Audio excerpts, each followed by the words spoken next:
네, 안녕하세요. 저는 휘문 영화부를 섬기고 있는 차인표 닮은 아니멜렉 자용석 목사입니다.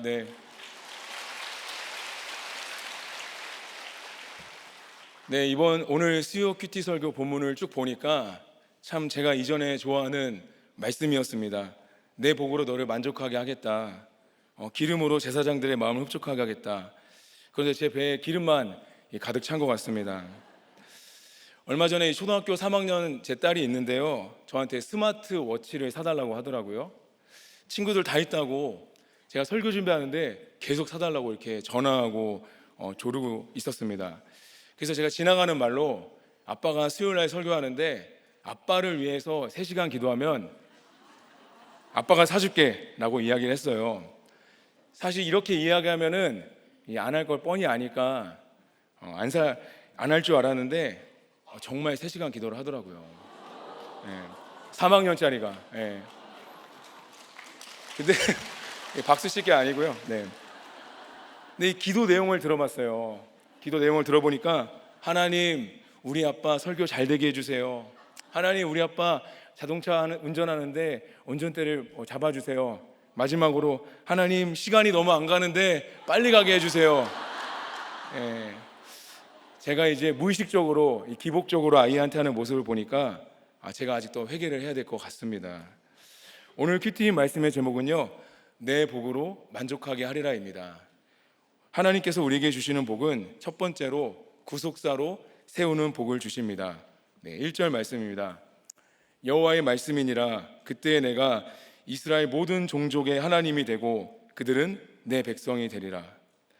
예레미야서 1장부터 29장까지의 말씀은요, 심판과 회개를 촉구하는 내용들이 주로 나옵니다.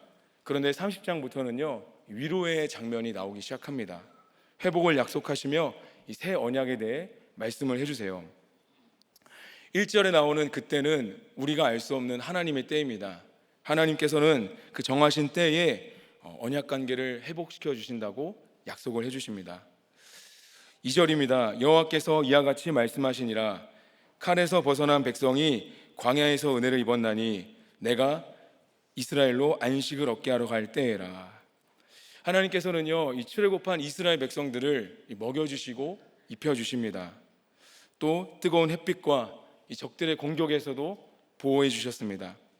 하나님께서 왜 그렇게 그들을 보호해 주시고 지켜주셨냐면요, 이 3절에 나옵니다. 내가 영원한 사랑으로 너희를 그 사랑으로 이끌어 주셨다고 말씀하고 있습니다. 여러분, 이 영원한 사랑하면은 어떤 게 생각나십니까? 십자가의 사랑, 또 한량없는 사랑.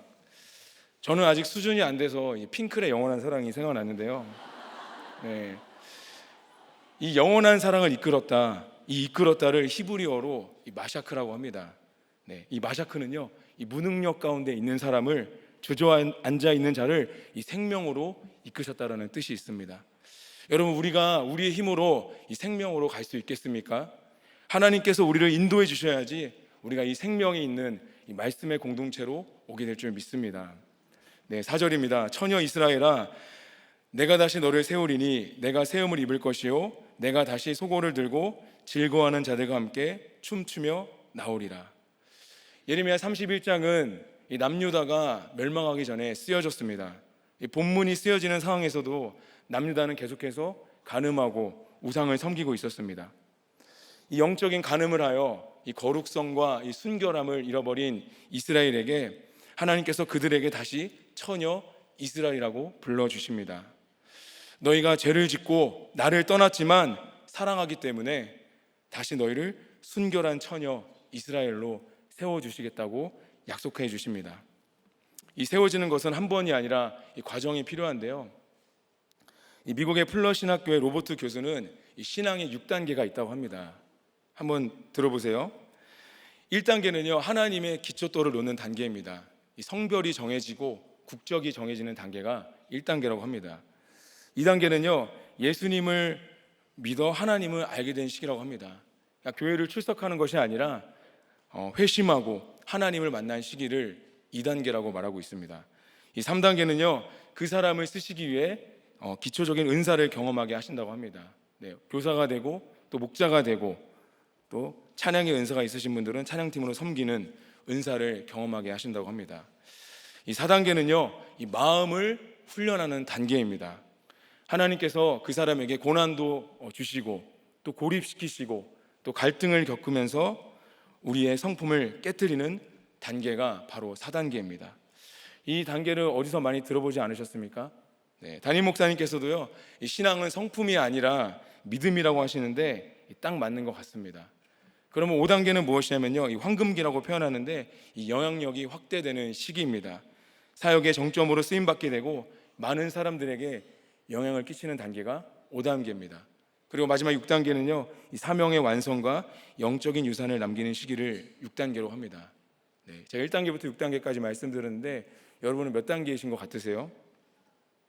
이 로버트 교수가요, 많은 사람들이 이 4단계를 넘지 못한다고 합니다. 그러면 이 4단계를 통과하려면 어떻게 해야 되냐면요, 우리가 갈등과 고난을 직면해야 된다고 말하고 있습니다. 우리가 일반적으로 고난과 갈등을 이야기하면 질병, 경제적인 고난 이런 것들도 있지만 우리는 대부분이 이 사람을 통해서 갈등과 고난을 경험합니다. 저는 저를 훈련시켜주는 사람이 누구인지 생각해 보니까 딱 떠오른 사람이 있었습니다. 저희 하나밖에 없는 아내였습니다. 아내를 통해 훈련을 참 많이 받았는데요, 제가 신혼 초에는 아내에게 훈련받을 거라는 상상조차 해보지 못했습니다.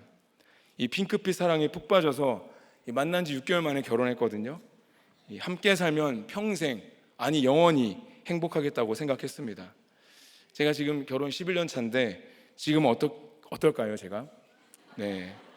지금도 너무 행복합니다.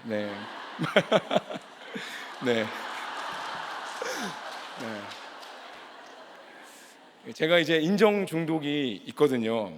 그래서 저는 이제 아내한테 제가 잘한 것을 이렇게 칭찬을 받으려고 했는데요, 제가 잘하는 게 뭐냐면은 전 기도응답을 받을 때마다 아내에게 말했어요. 여보, 나 이 기도응답 받았어.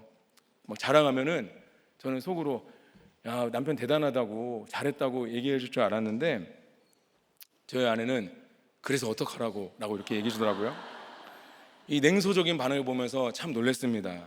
저 사람이 내가 그때 봤던 그 핑크빛 사랑의 주인공이 맞나 의심이 들었습니다. 또 아내와 셀 수 없이 많이 싸웠는데 그때 제가 내린 결론은 무엇이냐면요, 정말 이 사람은 아니다라는 생각이 들었습니다. 그래서 제가 하나님께 이렇게 말씀드렸어요. 하나님, 주님, 이 사람은 제 짝이 아닌 것 같습니다 라고 하니까 하나님께서 말씀으로 내 은혜가 너에게 족하도다라고 말씀해 주셨습니다. 근데 아내가 지금은 그러는 건 아니 양육받고 그러지 않습니다. 아내가 제 말에 공감을 못 해주는 것처럼 저도 아내의 말에 참 공감을 너무 못하는 대한민국 평범한 기혼 남성 중에 한 명입니다. 어느 날 아내가 속상한 일을 겪었어요. 그래서 저한테 이렇게 막 하소연을 하더라고요. 아내가 속상한 일이 생기면은 우리 남편분들은 어떻게 아내를 공감을 해줘야 될까요? 아유, 힘들었겠다. 아이고, 그 사람 어떻게 당신한테 그렇게 한대? 당신 많이 속상했겠다 라고 이렇게 이야기해 줘야 되잖아요. 제가 어떻게 얘기했냐면은, 여보, 내가 솔직하게 얘기해 줄까? 내가 객관적이잖아. 내가 당신을 위해서 객관적으로 얘기해 줄게. 당신도 문제가 많아. 그 사람이 괜히 그렇게 했겠어? 라고 하며 아내를 상처 주는 행동들을 많이 했었습니다. 저는 이 갈등을 회피하는 성향이 크기 때문에 이 갈등이 찾아올 때마다 산으로 도망을 쳤습니다. 회피하고 싶은 저에게 하나님께서는 이렇게 감동을 주셨는데요, 너가 바뀌면 너의 아내가 바뀔 거야 라는 이렇게 감동을 주셨어요. 그런데 어떻게 바뀌어야 될지도 모르겠지, 만나면 싸우지, 보고 싶지 않지, 집에 들어가고 싶지 않지, 할 수만 있다면은 과거로 돌아오고 싶었습니다.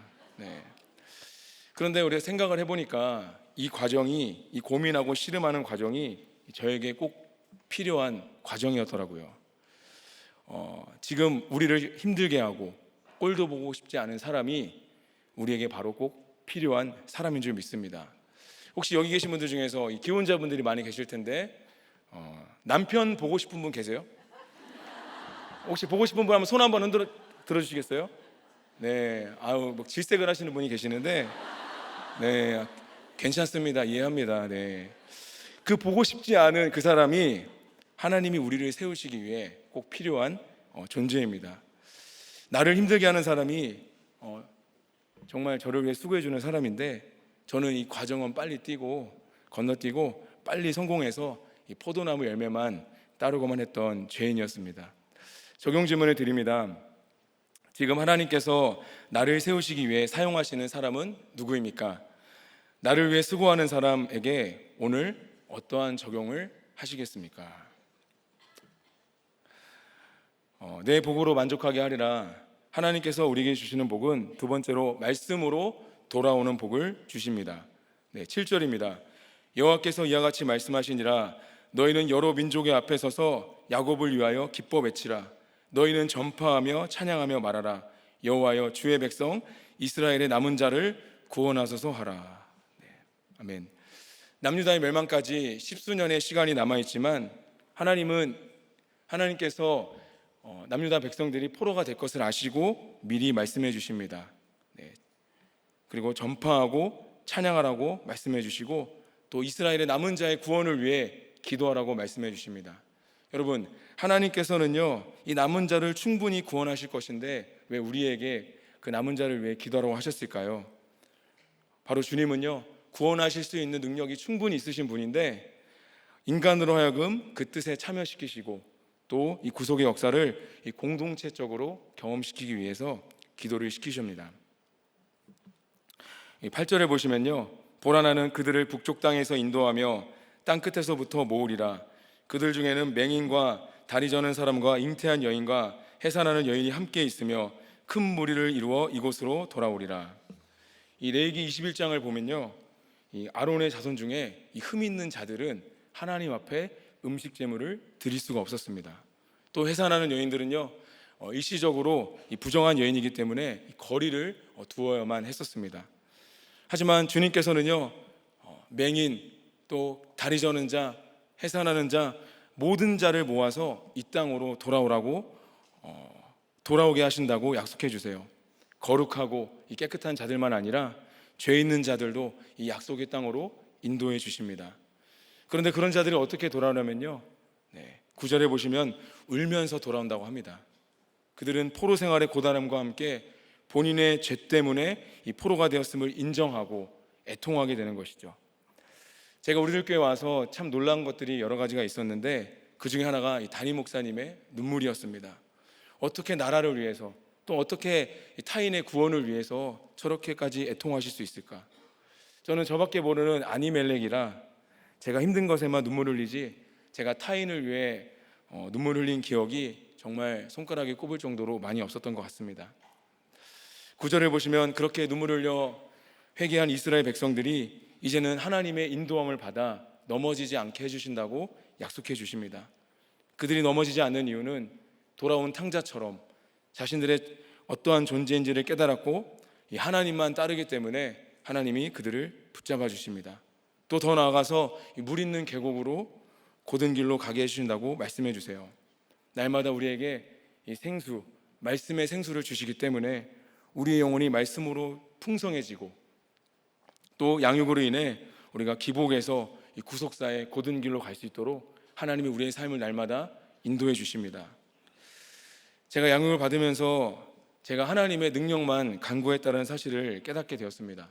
제가 부끄럽게도 목사지만 진짜 믿음이 없다는 것을 알게 되자 큰 충격을 받게 되었는데요, 제가 아내에게 여보, 나는 믿음이 없는 것 같아 라고 고백을 하자 이 아내가 놀라면서 이제 좀 회개를 한 것 같네라며 인정과 격려를 좀 해줬습니다. 이전까지 저는 저의 성공, 안위, 또 기사와 이적을 위해서 많이 기도했습니다. 하지만 우리들 교회 와서 진정으로 제 자신을 불쌍히 여겨달라는 눈물의 회개를 하게 되었습니다. 저는 제가 능력 있는 또 유명한 목사가 되는 게 복이라고 생각했는데 그것이 아니었습니다. 말씀으로 이 한 영혼을 이 아버지께 돌아오게 하는 것이 이 진정한 복이라는 사실을 깨닫게 되었습니다. 제가 맹인이었지만 보는 척했고, 다리 저는 자였지만 정상적으로 걷는 척, 문제 없는 척 했었습니다. 이제는 능력과 이 세상의 복을 달라는 기도가 아니라 나라와 사명을 위해, 구원을 위해 기도하고 있습니다. 저를 말씀으로 돌아오게 해주신 하나님께 감사를 드립니다. 네, 적용 질문 드립니다. 무엇을 위해 울고 있습니까?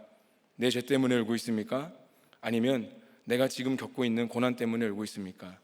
내가 기도해야 될 남은 자는 누구입니까? 내 복으로 만족하게 하리라. 세 번째, 하나님께서 우리에게 주시는 복은요, 복음 전파의 복을 허락해 주십니다. 네, 10절입니다. 이방들이여, 너희는 여호와의 말씀을 듣고 먼 섬에 전파하여 이르기를, 이스라엘을 흩으신 자가 그를 모으시고 목자가 그 양떼에게 행함같이 그를 지키시리로다. 아멘. 예레미야 31장 10절부터 14절까지는 단지 위로의 말씀이 아닙니다. 하나님께서 이스라엘의 회복을 약속하시고 그 회복의 소식을 이방들에게까지 전하라고 명령하는 구절입니다. 그런데 우리가 전파하기 전에 우리가 해야 될 것이 있습니다. 바로 말씀을 듣는 것입니다. 우리는 듣는 대로 반응할 수밖에 없습니다. 제가 이대지에서 돌아옴의 복에 대해 말씀을 들었는데, 우리가 이제 말씀을 듣고 또 돌아왔기 때문에 우리 가정 가운데 고난이 이제는 안정된 가정들이 있을지 모릅니다. 이제는 우리가 살아났기 때문에 좀 쉬어야 되겠다, 고생이 끝났다, 이게 아니라 나와 비슷한 고난으로 지금 이 고난의 바다에서 허우적거리고 있는 사람들에게 우리 구명조끼 같은 이 약재료를 가지고 살려야 될 줄 믿습니다. 11절에 보시면요, 여호와께서 야곱을 구원하시되 그들보다 강한 자의 손에서 속량해 주셨다고 합니다. 주님께서 바벨론의 포로인 이스라엘 백성들을 건져주십니다. 이 반복적인 죄로 하나님 아버지의 마음을 아프시게 했지만 영원한 사랑으로 이 강한 자에서 구원을 해주십니다. 여러분, 우리에게 이 강한 자와 같은 고난은 무엇입니까? 우리의 힘으로 그것을 감당할 수 없습니다. 하지만 고린도전서 10장 13절의 말씀에서 하나님께서는 사람이 감당할 시험만 허락하시고, 또 하나님은 미쁘사 우리가 시험 당할 즈음에 피할 길을 내시고 또 그것을 능히 감당하게 하신다고 말씀해 주십니다.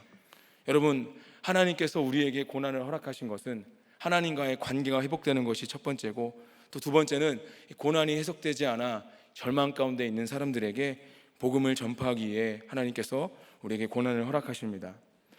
그런데 지금 고난 중에 있으신 분들이 꼭 기억해야 될 것이 한 가지가 있습니다. 바로 이 고난은 이 과정일 뿐이라는 것입니다.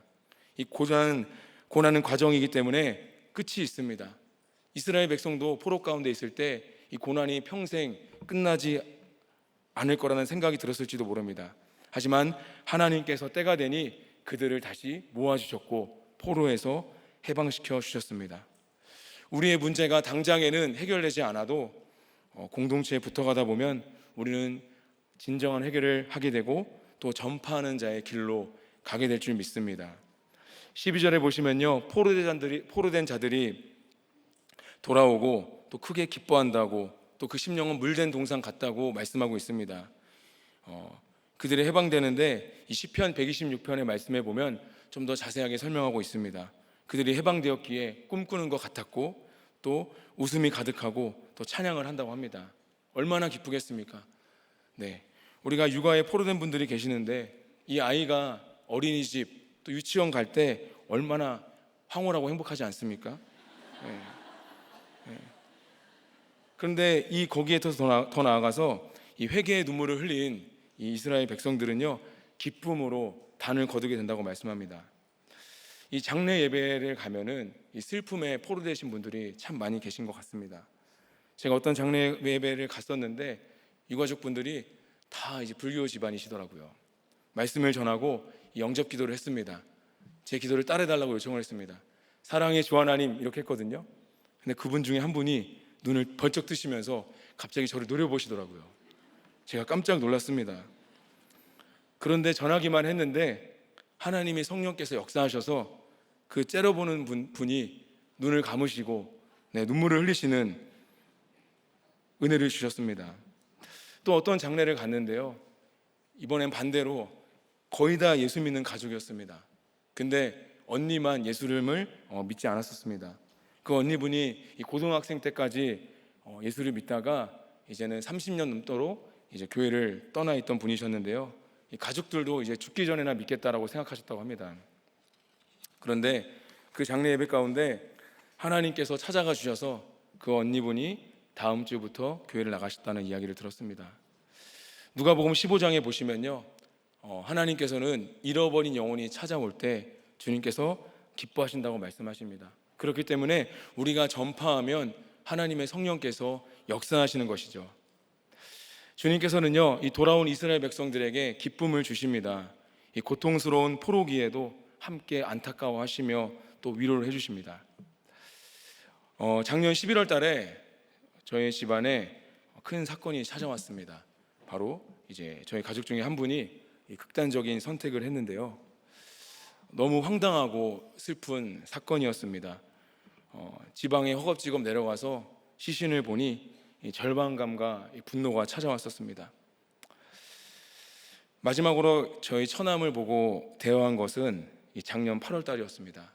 함께 식사하며 믿지 않는 처남에게 이제 교회에 대한 이야기를 조금씩 하기 시작했었는데요. 대화를 하면서 이 처남에게 약간 우울증이 있다는 것을 느끼긴 했지만 심각하게 여기지는 않았습니다. 왜냐하면 직장 생활도 잘하고 있었고 친구들도 잘 만나고 있었기 때문에, 또 멀리 살고 있었기 때문에 나중에 기회가 되면 또 복음에 대해 얘기해야지 하면서 다음에 만나길 기약했었습니다. 그런데 3개월 후에 느닷없이 이 큰 사건이 발생한 것이었습니다. 이 슬픔의 환경 속에서 이 원망만 나왔습니다. 하나님, 왜 기회를 주실 수 있는데 왜 막아주시지 않으셨습니까? 왜 그렇게 하셨습니까? 슬픔과 함께 해석되지 않았고 이 무기력과 우울감이 찾아오게 되었습니다. 직면만 하면 원망만 할 것 같아서 직면하고 싶지 않았고 생각을 다른 곳으로 전환하려고 했습니다. 사실 저도 이전에 우울증과 공황을 경험한 적이 있어서 제가 저의 치료를 위해 마음이 좋다는 곳들을 찾아다니며 치료가 되었었는데요. 그래서 저는 처남에게 도움을 줄 수 있었는데 저밖에 모르기 때문에 큰 관심을 가지지 못했고 처남을 살리지 못했습니다. 슬픔에 젖어 있는 어느 날 말씀을 묵상하고 있는데 하나님이 찾아와 주셨습니다. 그리고 제가 한 영혼을 살리기보다 여전히 야망 가운데 있는 모습을 보여주셨습니다. 저는 그 모습을 보면서 애통하며 회개할 수밖에 없었습니다. 가족도 살리지 못하면서 한 영혼을 어떻게 살리냐, 내 야망이 무슨 소용이 있냐 하며 제 계획을 다 내려놓고 담임 목사님처럼 정말 한 영혼을 살려야 되겠다, 이것만이 답이라는 결론을 내리게 되었습니다. 회개의 사건 이후에 이제 장례 때문에 부산에 장례 예배를 인도하러 간 적이 있었는데요. 알고 보니까 저와 비슷한 환경에 있는 분이셨습니다. 불교 집안이었고 고인의 극단적인 선택으로 인해 가족들은 절망과 무기력함에 빠져 있었습니다. 제가 이렇게 절망 가운데 있는 분을 어떻게 위로할 수 있겠습니까?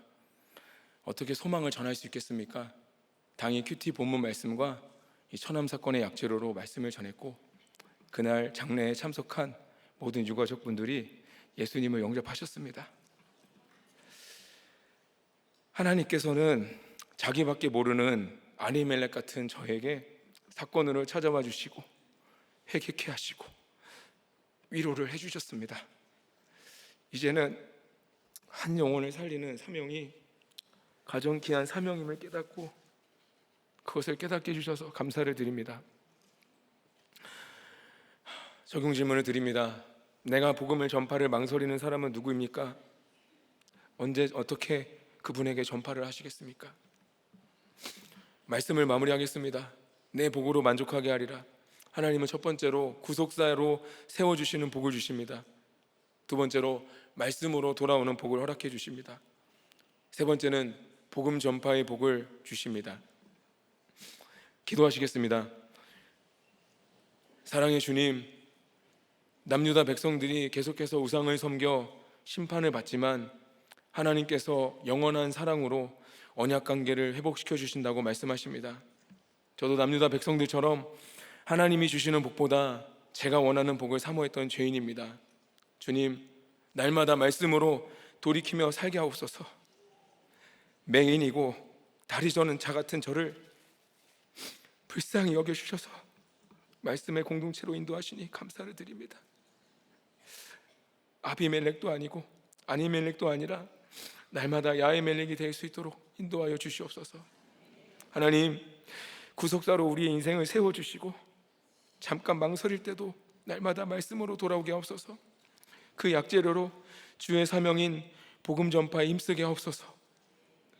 이어서 은혜를 나누어 주실 김민수 초원님에게도 주님 기름 부어 주셔서 은혜의 시간이 되게 하여 주시옵소서. 예수님의 이름으로 기도하옵나이다. 아멘.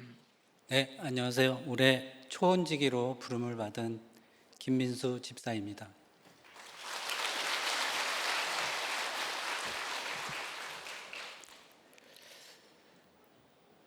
우리들 교회에서 처음 신앙생활을 시작하면서 제가 가졌던 생각은 여기까지만이었습니다. 세례와 1대1까지는 그래도 예의상 받고 그 외의 양육이나 권면에 대해서는 늘 여기까지만을 외쳤는데, 하나님께서 생각하시는 여기까지는 지금이 아니라고 하시는 것 같습니다. 몇 주 전 강진 TT를 마치고 홀가분한 마음으로 한 주를 시작하려는 월요일 오전에 저 역시 한 통의 전화를 받았습니다. 그리고 다시 긴장감 속에 한 주를 보내고 이 자리에 섰습니다. 한때는 하나님을 부정하고 비판하며 기도원처럼 의심쟁이이고 계산쟁이였던 제가 어떻게 하나님의 자녀가 되어 회복을 약속하시는 하나님을 붙들게 되었는지 나눠 보려고 합니다. 오늘 전해드린 말씀은 예레미야 31장 1절에서 14절 말씀으로 내 복으로 만족하게 하리라는 제목입니다. 예레미야 31장은 하나님께서 자신의 백성인 이스라엘과 유다를 완전히 회복시키겠다는 약속과 새 언약에 대한 예언을 담고 있습니다. 요즘 하고 있는 사사기 큐티 말씀도 이스라엘 백성이 경고의 말씀을 듣고도 하나님을 배신했기에 심판받아 마땅하지만, 하나님은 13명의 사사를 보내 그들의 괴로움을 보시고 뜻을 돌이키게 하십니다. 오늘 전해드린 말씀과 일맥상통하는 것 같습니다.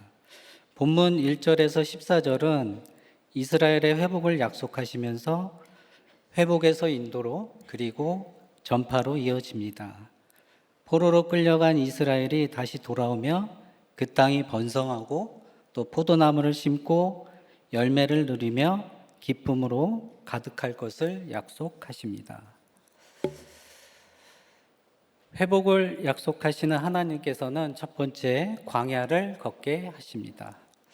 1절에서 6절 말씀을 보면 이스라엘이 회복한 이유는 그들이 회개해서가 아니라 하나님께서 그저 전적으로 회복을 약속하신다고 합니다. 우리에게도 하나님이 함께 하신다는 그 약속 자체가 광야 같은 길을 걸을 때 가장 큰 위로와 안식이 되는 것 같습니다. 저는 믿지 않는 가정에서 태어나 세상 성공과 명예를 쫓아 종노릇하며 살아갔을 인생이었습니다. 늦은 나이에 만난 아내는 저의 이상형이었고, 또 그런 아내의 마음을 얻고자 100여 통이 넘는 손편지를 보내 구애를 했고 결혼을 했습니다. 예, 이게 이게 40매짜리로 한 6건 정도 되거든요. 네, 그러니까 재결합하고도 제가 말주변 머리가 없어서 사고를 치면 항상 편지로 사과를 했던 기억이 있습니다. 그래서 아내가 또 잘 모아 두었더라고요. 그래서 아무튼 그렇습니다. 박사과정 중 연구원으로 있던 시절 출입하게 된 불법 성매매 업소를 결혼을 하고도 습관적으로 다니게 되었고, 당시 산후조리원에 있던 아내에게 들키게 되었습니다. 아내에게 심이라는 명분으로 거짓말을 하게 되고, 그것이 통하니 그런 방법으로 아내를 속이며 이번이 마지막이야 라며 스스로 결단하면서도 거짓말과 음란의 사건은 끊어지지 않았습니다. 아내를 속이려 했던 저의 치밀함에 대해 말씀드리면, 일정을 관리하는 휴대용 다이어리 수첩에 일정이 없는 심의 일정을 적어 넣으며, 또 혹시나 아내가 보더라도 안심할 수 있도록 하기도 했고, 또 받지도 않은 심의비도 봉투에 넣어 아내에게 주기도 하였습니다. 저를 100%도 아닌 200% 믿었던 아내는 저에 대한 배신감과 수치심으로 매일 지옥을 살았습니다. 그렇게 2년여의 시간 동안 아내의 분노는 더해갔고, 저도 처음에는 인간적인 죄책감으로 참아내면서 부부 상담 등 여러 가지 세상적인 방법으로 노력을 해 보았지만, 회개가 아닌 후회로 가니 진정한 화평을 이룰 수 없었습니다. 결국 아내의 마음을 얻고자 구해야 한 마음은 온데간도 없고, 당신이 나를 만나 웃음을 잃었다며 이제는 나를 떠나 행복하게 살라며 아내를 배려하는 척 이혼을 요구했습니다. 그렇게 이혼을 요구하며 집을 나와 2년 동안의 별거와 이혼 과정 중에 맺고 끊음이 없는 저의 우유부단한 태도는 아내를 더욱 힘들게 했고, 그것이 더 나아가 심한 고문을 하고 있었습니다. 무서운 아버지에게 매를 맞고도 가정을 지켜주신 장모님을 보고 자란 아내는 이혼만은 안 된다며 가정으로 돌아오길 권했습니다. 그러나 저는 더 이상 죄인으로 살고 싶지 않아 아내를 회유하며 밥도 사주고 차도 사주며 아내를 안심시키는 척하며 뒤로는 부동산 가처분 신청과 이혼 소송을 준비하는 찌질한 겁쟁이였습니다. 결국 그 사실을 알게 된 아내는 제가 있는 사무실로 찾아와 분노를 폭발했고, 저 역시 험한 말과 멱살을 잡아가며 몸싸움을 하는 일이 생겼습니다. 지나가는 행인의 신고로 경찰이 출동했고, 근처 지구대로 이동하는 과정에도 서로 불같은 말과 서로 헐뜯고 있으니 파출소장이 이 사람들은 도저히 안 되니 관할 경찰서에 넘기라 하여 경찰서로 이송이 되어 각각 남녀 유치장에서 갇혀있던 사건도 있었습니다. 그때는 죽을 만큼 힘들었지만 그렇게까지 바닥으로 내려가지 않았으면 그때뿐 변화가 없을 것이란 생각이 듭니다.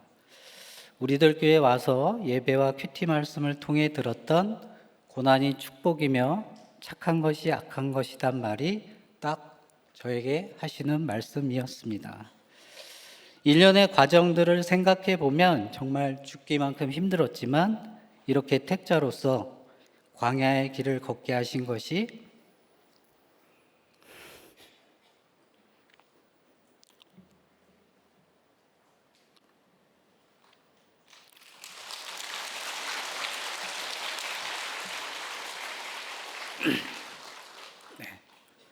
저를 하나님의 백성으로 삼아주시고 그 길을 통해 하나님의 구원의 시간이 시작된 것 같습니다.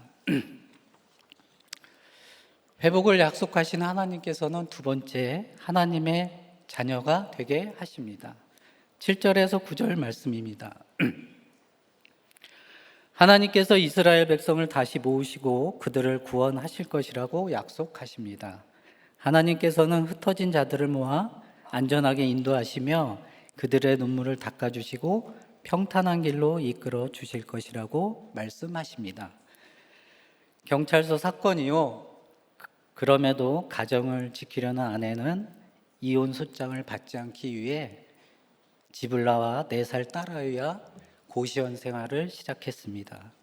어느 날 전화를 한 아내가 흐느끼며 집으로 돌아와 달라고 부탁을 하자 당신이 돌아오면 나도 집에 들어가겠다며 내가 더 이상 여기서 뭘 할 수 있겠냐며 아내를 설득했습니다.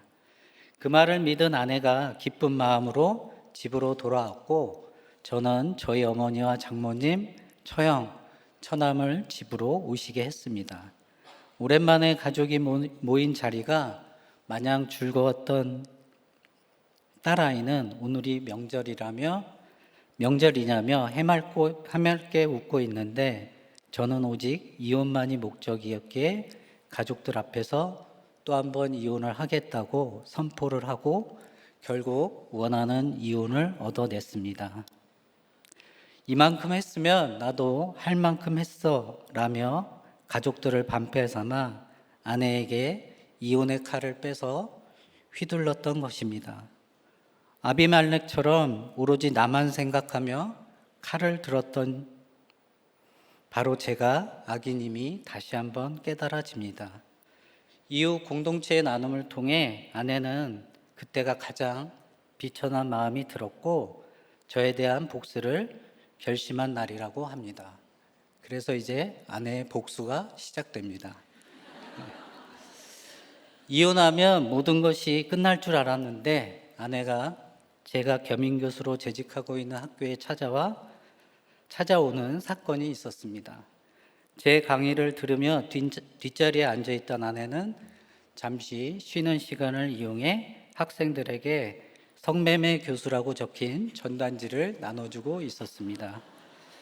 너무 급작스럽게 일들이 벌어져 어찌할 바를 몰랐지만 그 와중에도 평정심을 잃지 않으려 했던 제 모습이 아직도 생생합니다.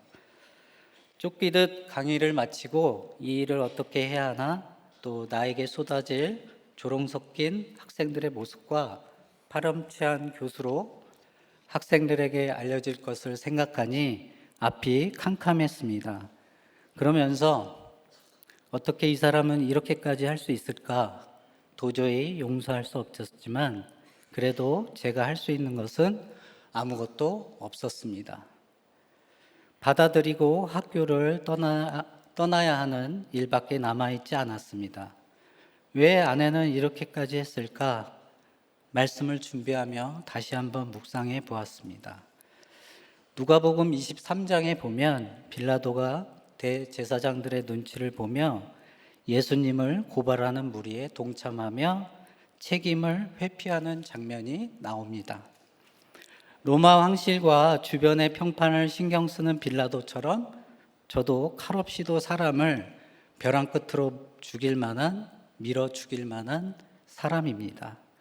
가해자이면서도 피해자의 양 처신하며 본질은 사라지고 요구하는 무리들의 뜻을 꺾지 못하고 결국 그들의 손에 넘겨준 것처럼 아내는 본인의 의지와 상관없이 이혼 법정에 서야 했습니다. 그러니 하나님이 없었던 아내는 겉과 속인 다른 저의 이중적인 모습과 비열함에 치를 떨며 저에 대한 원망이 최상의 복수였을 것이라는 것이 인정이 됩니다. 저의 삶의 여정에서 가장 수치스러운 이 사건은 하나님의 자녀가 되기 위해 당연히 있어야 할 사건이었습니다. 그리고 내 삶의 결론이라는 것을 그때서야 알았습니다. 지금은 겸임교수로 복직시켜 주셨지만 이런 수치를 겪지 않았으면 시간이 흘러 또 환경이 열리면 또 그런 짓을 할 인간이 바로 저입니다. 이혼 후 친구의 인도로 우리들 교회에 참석하게 된 아내가 세례를 받는다며 교회에 와달라고 문자를 보냈습니다. 아내를 축하해 줄 마음은 1도 없었지만 아내와 시끄러워지는 게 싫어서 처음 교회의 뜰을 밟게 되었습니다. 그날 설교 말씀 중에 다른 것은 기억나지 않고 이혼은 절대 안 된다라고 담임 목사님이 말씀하시는데 가시방석 같았던 시간이었습니다. 그 후 면접 교수권이라는 명분으로 아이를 만나러 오는 2주에 한 번씩 어쩔 수 없이 예배를 드리기 시작했고 제 의지와는 상관없이 새가족 등록도 하고 이혼한 상태에서 주일 부부 목장까지 참석하게 되었습니다. 더 이상 하면 여기서 빠져나올 수 없겠구나 생각하며 빠져나갈 궁리만 했었는데 어느새 세례도 받게 되었습니다. 저의 이런 우유부단한 성격과 맹인처럼 하나님을 몰랐던 저 같은 사람도 소외하지 않으시고 공동체로 인도해 주셨습니다. 어떻게 얻어낸 이혼인데 하면서 아내와의 재결합은 생각하고 있지 않았습니다. 혹시 목장에서 재결합이란 말이 나올 때마다 오히려 분을 내며 더 이상 얘기하지 말라며 그러면 목장에 나오지 않겠다고 화를 내기도 했습니다. 그런데 그럴 때마다 아내는 아무 말 없이 제가 올 때마다 따뜻하게 집밥을 해주었고 제 이야기를 잘 들어주니 어느새 회사의 힘든 얘기도 이혼한 아내에게 나누며 조금씩 마음이 열렸습니다.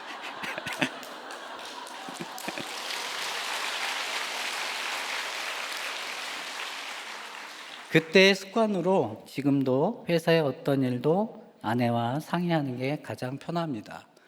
제가 새벽 큐티 설교를 마치고 피드백을 들었는데 어떻게 그런 일을 했다고 학교에 전단지를 돌릴 수 있을까 이렇게 목장에서는 그렇게 얘기를 하셨었는데요. 제가 이 새벽 설교 큐티 내용을 말씀을 드리니까 그럴 수밖에 없었구나. 이렇게 피드백을 주시더라고요. 그래서 저도 인정이 됩니다. 0.01%의 가능성도 없었던 아내와의 재결합을 결정하는데 많은 두려움도 있었고 적용하는 것이 쉽지는 않았습니다. 그러나 그 과정마다 구속사의 말씀과 소그룹 지체들의 권면과 기도 그리고 저를 위해 먼저 순종하고 처절히 적용한 아내의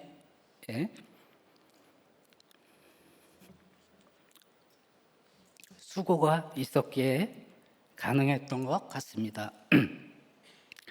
지금까지 홀로 서 있을 수 없는 상황 갈대로 살아갔을 저에게 기도와 위로로 제가 넘어지지 않도록 굴락을 형성해 주신 지체분들의 엄청난 생명력으로 살아나 이렇게 하나님의 자녀로 이 자리까지 온 것 같습니다.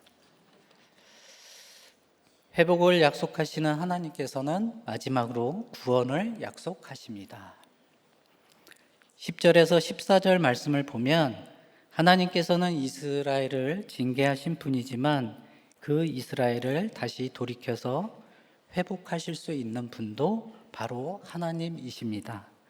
그리고 아수르에게 멸망당한 이스라엘의 구원을 이방인들에게 전파하라고 명령하십니다. 재결합 후에 늦은 나이에 저희 가정에도 모태 신앙인 둘째를 허락하셨습니다. 하나님께서 저희 가정을 회복시켜 주신 이유는 너희들끼리 잘 먹고 잘 살라가 아닌 기어 무르기에 목적이 있었음을 이제야 깨달아집니다. 둘째가 태어나고 육아와 성장의 과정을 돌이켜보면 첫째는 태어난 지 50일도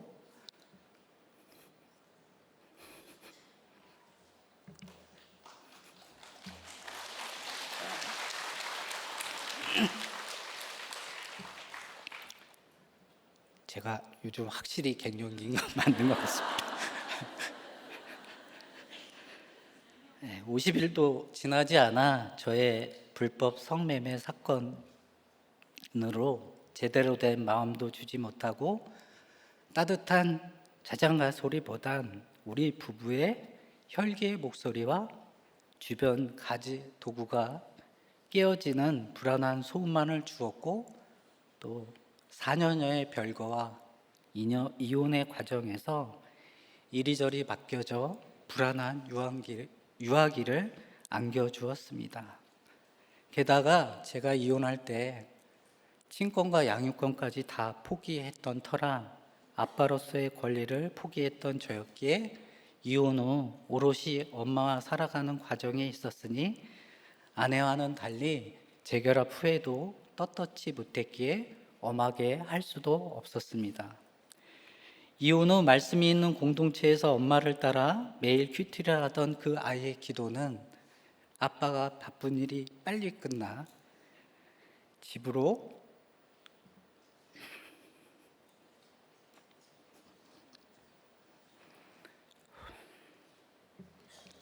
돌아오게 해달라는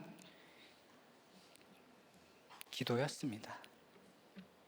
그 당시 아이에겐 이혼 사실을 알리지 못하고 제가 회사 일이 바빠서 집에 못 온다고 거짓말을 했었습니다. 그런 딸아이의 기도를 하나님께서 신실하게 응답해 주셔서 딸 아이에게는 하나님이 내 기도를 들어주셨다는 신앙 고백이 되었습니다.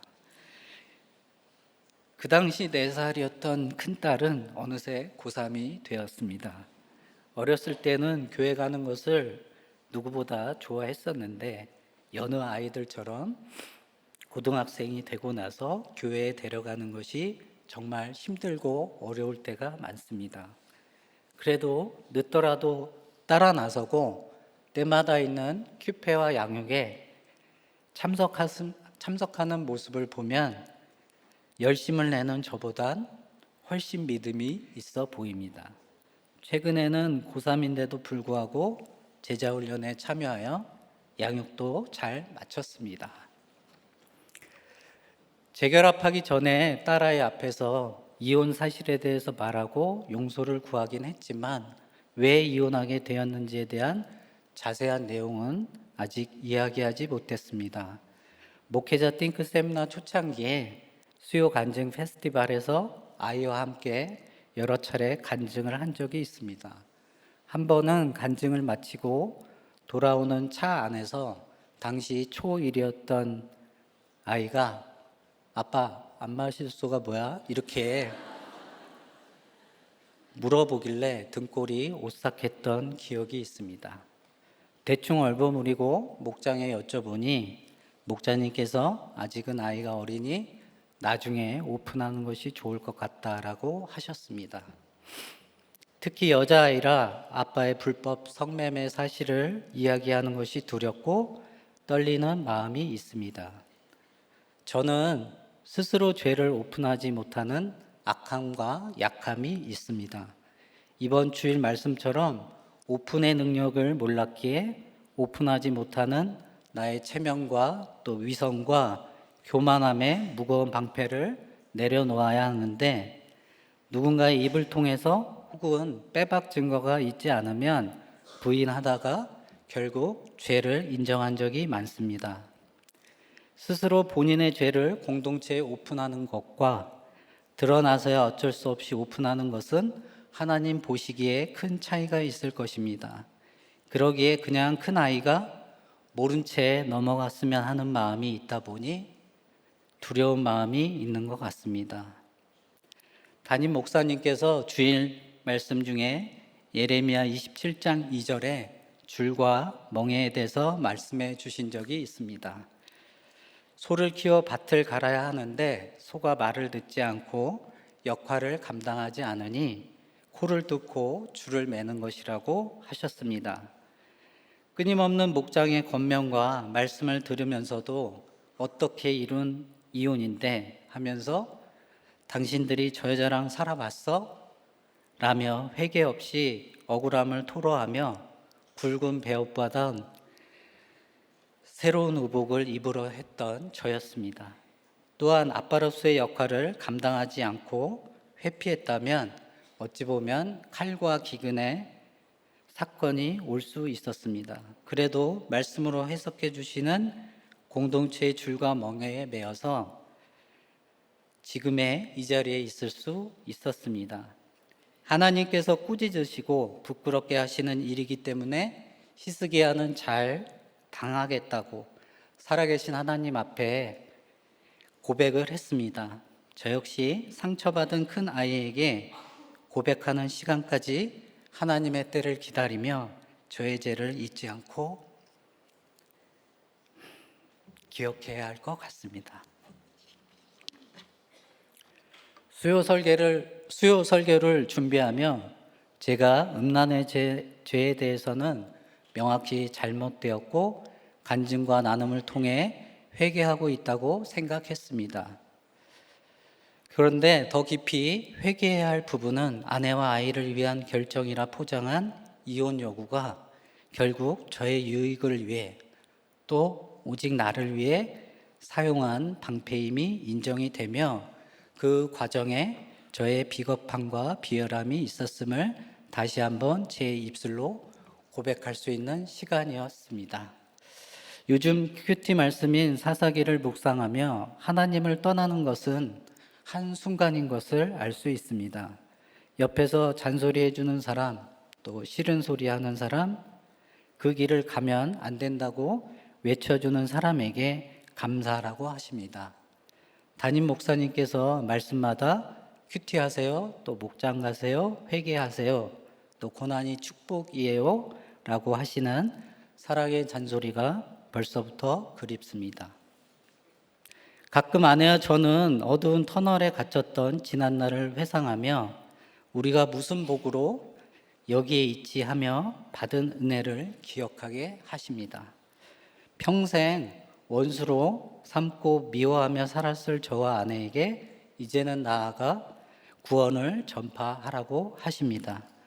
단순히 육적인 회목에 머물지 말고 구원을 약속하신 하나님의 말씀을 듣고 전하는 복을 함께 누리시기를 이제는 소망합니다.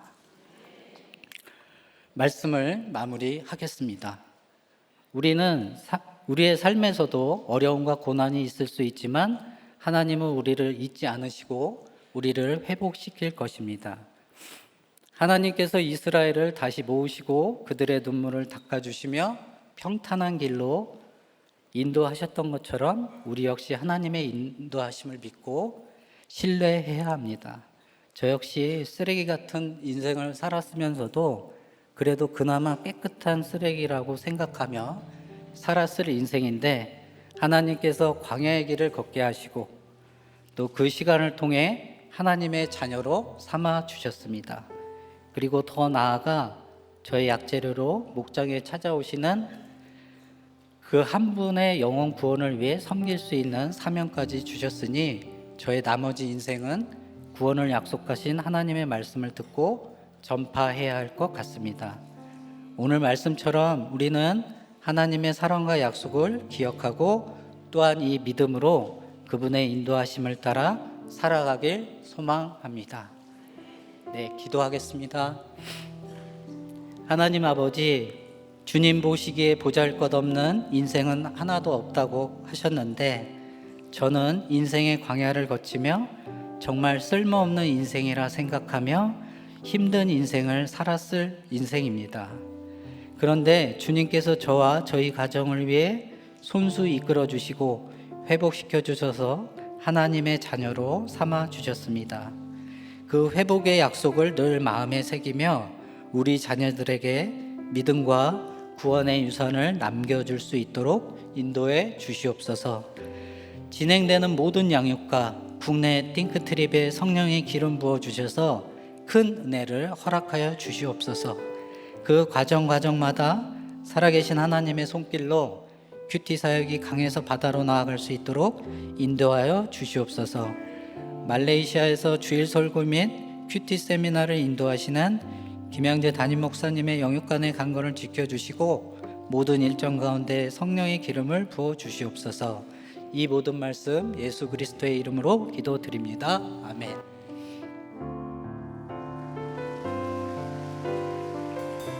고백합니다. 말씀 앞에서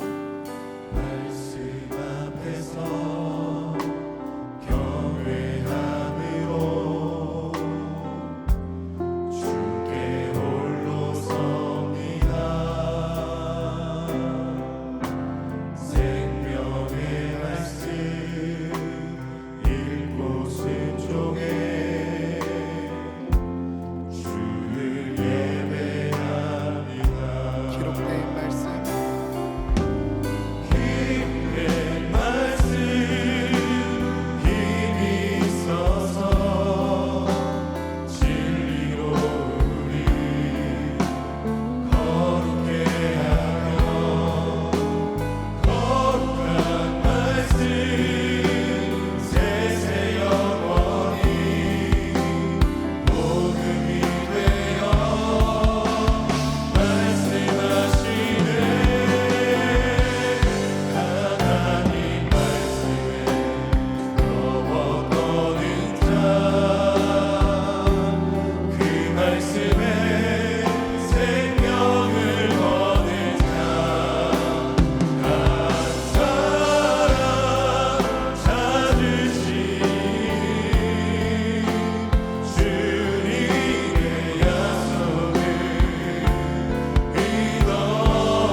예레미야 31장의 말씀을 따라 하나님께서 우리에게 주시는 복을 생각하며 나아가길 원합니다.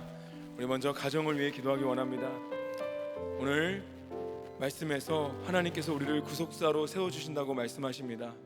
우리 조원님께서도 이혼하시고 또 회피했지만 하나님께서 가정을 다시 세워주셨다고 고백해 주셨습니다. 주님, 갈등 가운데 있는 모든 가정을 회복시켜 주시옵소서. 이해가 되지 않고 체울이 되지 않는 가족을 통해 나의 죄를 발견하게 하여 주시옵소서. 하나님께서 나를 세우시기 위해 사용하시는 가족들을 미워하지 않게 하시고 그는 나보다 옳도다가 되도록 말씀으로 찾아와 주시고 주님 깨닫게 하여 주시옵소서.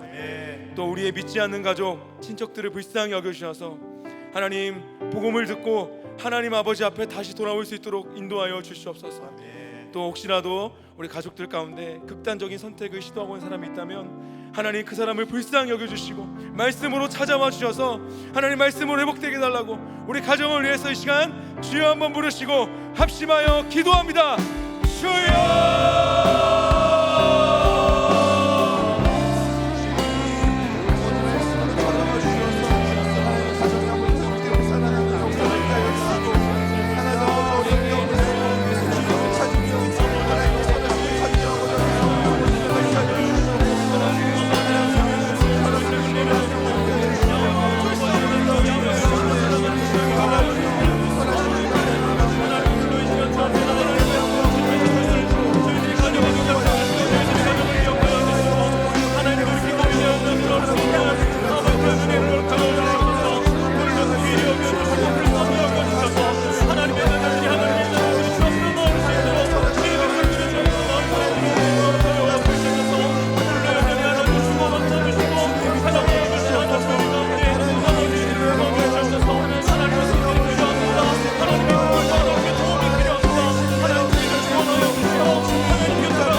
두 번째로 교회를 위해 기도하기 원합니다.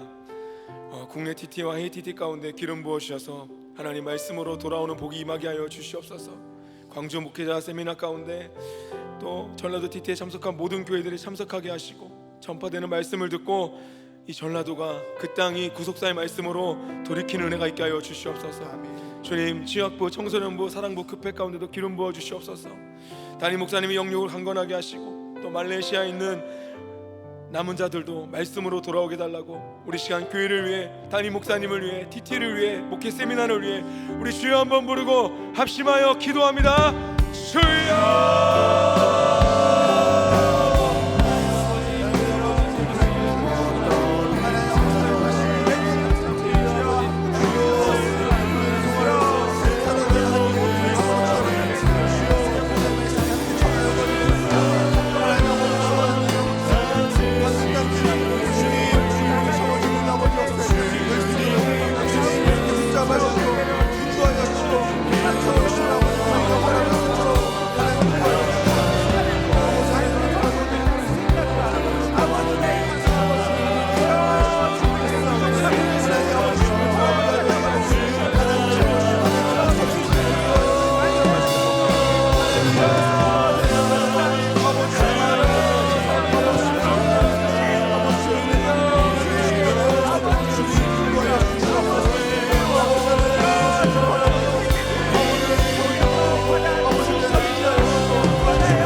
마지막으로 나라 민족을 위해 함께 기도하기 원합니다.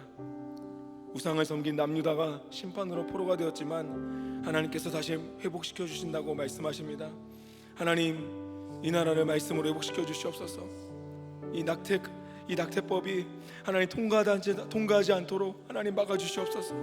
하나님, 포괄적 차별금지법이 통과되지 않도록 하나님 막아주시옵소서. 하나님, 그리고 지금 이 북한 지하교회에 핍박당하고 있는 성도들을 긍휼히 여겨주셔서 하나님 복음으로 통일되게 해달라고, 우리 나라와 민족을 위해 하나님 말씀으로 살아나게 해달라고 우리 주여 한번 부르시고 합심하여 또 한번 기도합니다. 주여!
긍휼이 많으시고 은혜로우시며 노하기를 더디하시는 하나님 아버지, 우리의 모든 가정들을 하나님 긍휼히 여겨주시옵소서.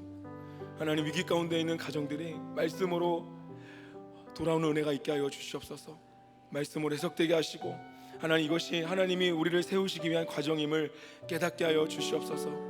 전라도 TT와 해외 TT, 광주 목회세미나 하나님 교육부서 모든 교회 가운데 기름 부어 주셔서 말씀이 들리며 나라 민족을 애통하는 기도자들이 세우시게 하여 주시옵소서. 담임 목사님이 영역을 강건하게 하시고 이 말레이시아 선교 가운데 기름 부어 주셔서 하나님 그곳에 말씀으로 돌아오고 회개하는 은혜가 있게 하여 주시옵소서. 이 나라 가운데 성공과 기복의 포로에서 돌아오게 하시고 하나님, 이 낙태법이 통과되지 않아서 하나님이 창조하신 생명이 무너지지 않도록 이 나라를 불쌍히 여겨주시고 보호하여 주시옵소서. 우리나라가 세계 선교 복음 전파의 사명을 감당하는 귀한 나라 되게 하여 주시옵소서. 하나님, 질병 가운데 낙심하고 소망이 없는 분들을 주님 위로하여 주시고 모든 질병을 치유하여 주시옵소서. 하나님, 지금 극단적인 선택을 고민하고 있습니까? 하나님, 지금 그 선택 가운데 있는 자해하고 있는 모든 성도님들을 긍휼히 여겨주시고 하나님 말씀으로 찾아와 주셔서 그들이 말씀으로 살아나고 돌이키는 은혜가 있게 하여 주시옵소서. 하나님, 북한 지하교회 성도님들도 긍휼히 여겨주시옵소서. 하나님, 복음으로 통일되어 함께 찬양하며 큐티하는 날이 속히 오게 하여 주시옵소서. 우리의 삶에 오직 여호와만 왕이 되는 야에멜렉 될 수 있도록 우리의 삶을 인도하여 주시고 개입하여 주시고 하나님 이끌어 주시옵소서. 이제는 우리 주 예수 그리스도의 크신 은혜와 하나님의 영원하신 사랑과 성령님의 감화 감동 역사하심이 오늘 예배드린 성도님들 머리 위에, 그 가정 위에, 또 가족을 잃은 슬픔 때문에 슬픔에 포로되어 있는 모든 성도님들 위해 지금부터 영원토록 함께 있을지어다. 아멘.